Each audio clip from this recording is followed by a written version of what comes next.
Okay, so in this video, I want to talk about nonlinear differential equations. It's always good to, when you have a new concept like linearity, it's always good to know what the non-examples are to distinguish from the true examples.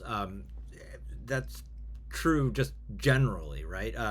Uh, sorry, it makes me laugh because this is almost an inside joke that I have with my wife about defining a thing in terms of its oppositions.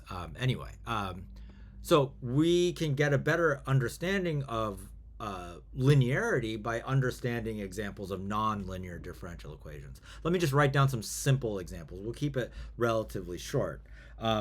So this video relatively short. So for example, y times y prime equals 5. This is a nonlinear differential equation.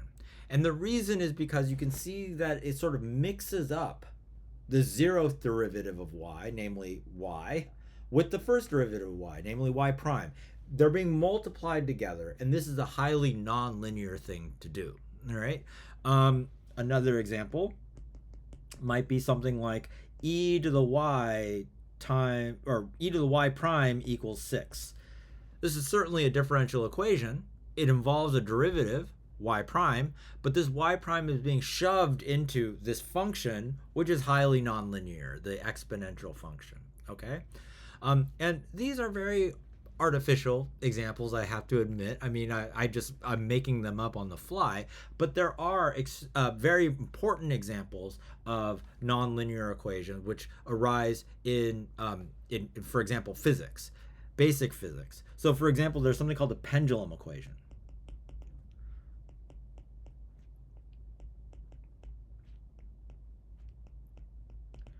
And so this is where you imagine you're on Earth or some planet where you have just the downward force of gravity acting on a bob at the end of like a stiff rod, so that you have which can swing. Okay, it's a pendulum. All right. So you have some kind of ceiling like this. I'm gonna try to draw it. I'm not a physics person, so you're gonna have to deal with this. And then we have this rod with an object on the end of it with a certain mass. Okay, and this pendulum, as it moves, there's this time varying angle, which maybe I'll try to draw with dotted lines here. There's a time varying angle theta. Maybe I'll call it theta right here. Here's theta. This is the angle that the rod makes with the vertical.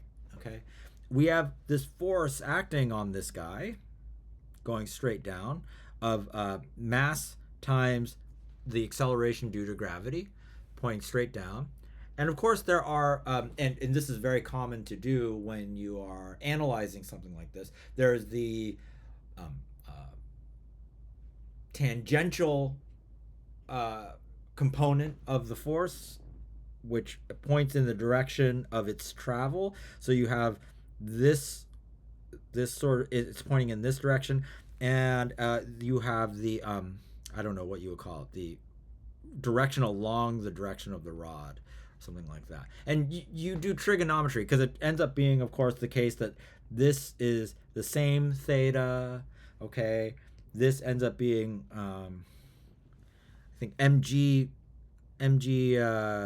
m. This ends up being mg cosine theta here. This ends up being mg sine theta here, and this is not drawn to scale because, again, I don't understand physics very well. But anyway, so there's this sort of picture that you can write down.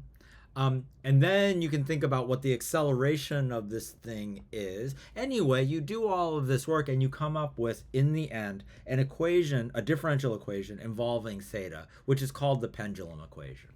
It's d squared theta dt squared plus g over L, where L is the length of this rod, sine theta equals 0. Okay? And this is a nonlinear second order differential equation in theta. right? So this is a second order equation, sure, but it's also nonlinear, very nonlinear. And what is the source of the nonlinearity? It is entirely because theta, the dependent variable in this case, is sitting inside of a sine. That's the entire reason why. But nonetheless, this is an important example of a differential equation which arises in a physical context that might be of interest to you.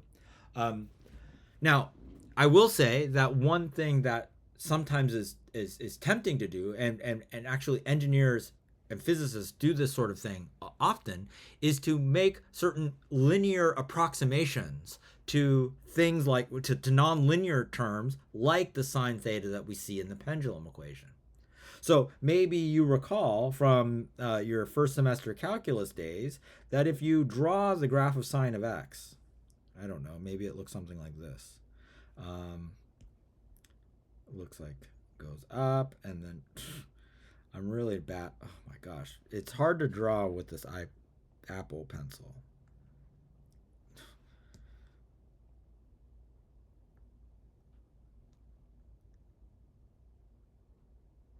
I,